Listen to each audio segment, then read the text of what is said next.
Who is an entrepreneur, ये भी जानना जरूरी है। जब मैं रिसर्च में गया देखने के लिए कि जी सक्सेसफुल एंटरप्रेन्योर बनना चाहते हैं, तो ये जानना भी जरूरी है कि हु इज एंटरप्रेन्योर।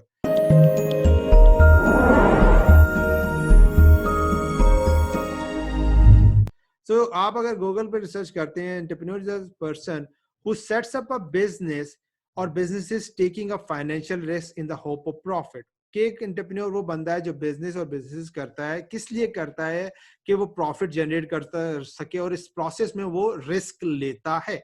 सो पहली चीज, if you are not a risk taker, if you are not willing to take the challenges, if you are not willing to take the responsibility of your life, तो मैं आपको suggest करूंगा job कर लें या किसी के अंडर काम कर लें, that will be best for you.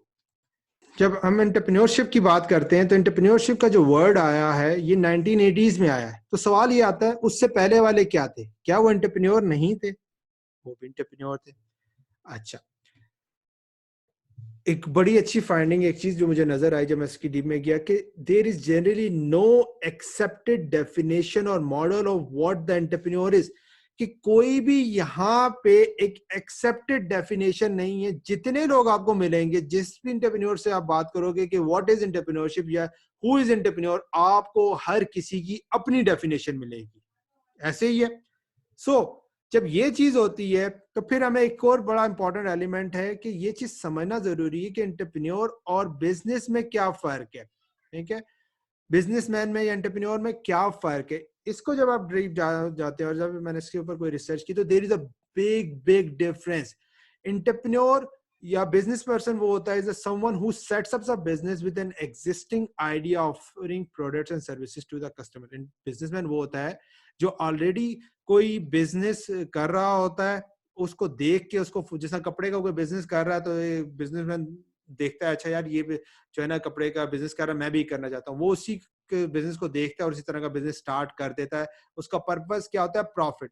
और एंटरप्रेन्योर क्या होता है? Entrepreneur is a person who starts an enterprise with a new idea और concept undertaking commercial activities. Entrepreneur क्या होता है?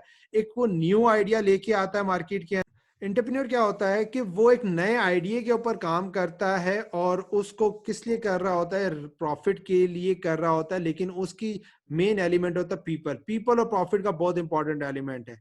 अच्छा, एक बिजनेसमैन भी एंटरप्रेन्योर बन सकता है, एक एंटरप्रेन्योर भी बिजनेसमैन बन सकता है। ये बात समझ, ये बड़ा ही इंपॉर्टेंट एलिमेंट है। आप में से और हम में से अक्सर लोग ऐसे हैं, और मैं अपनी बात करूं तो मेरे अंदर ये एंटरप्रेन्योरशिप का जो है ना जम था, और मैं लोगों की खिदमत खिदमत और ये तकरीबन 2012 से आईबीटी जब से स्टार्ट किया हुआ है, खिदमत ही कर रहे हैं। और इस खिदमत के अंदर मैं बिजनेस नहीं बिल्ड कर सका। जब मुझे ये चीज फाइंड आउट हुई कि यार there is a big difference between doing a business and being an entrepreneur, और if you do not combine both things, तो फिर आपके सफर करने के ज्यादा चांसेस हैं। वो बिजनेस जो सिर्फ प्रॉफिट के लिए काम कर रहे होते हैं, लोगों की कस्टमर सर्विस या कस्टमर वैल्यू नहीं डिलीवर कर पा रहे होते अपनी प्रोडक्ट के या सर्विस के तहत, वो बिजनेसेस सर्वाइव नहीं करते। सो दोनों चीजों का होना आपकी लाइफ में, आपके कैरियर में बहुत जरूरी है। अगर ये दोनों चीजें नहीं होंगी तो आप ग्रो नहीं कर सकेंगे। So right now you need to understand कि आप कौन सी पोजीशन में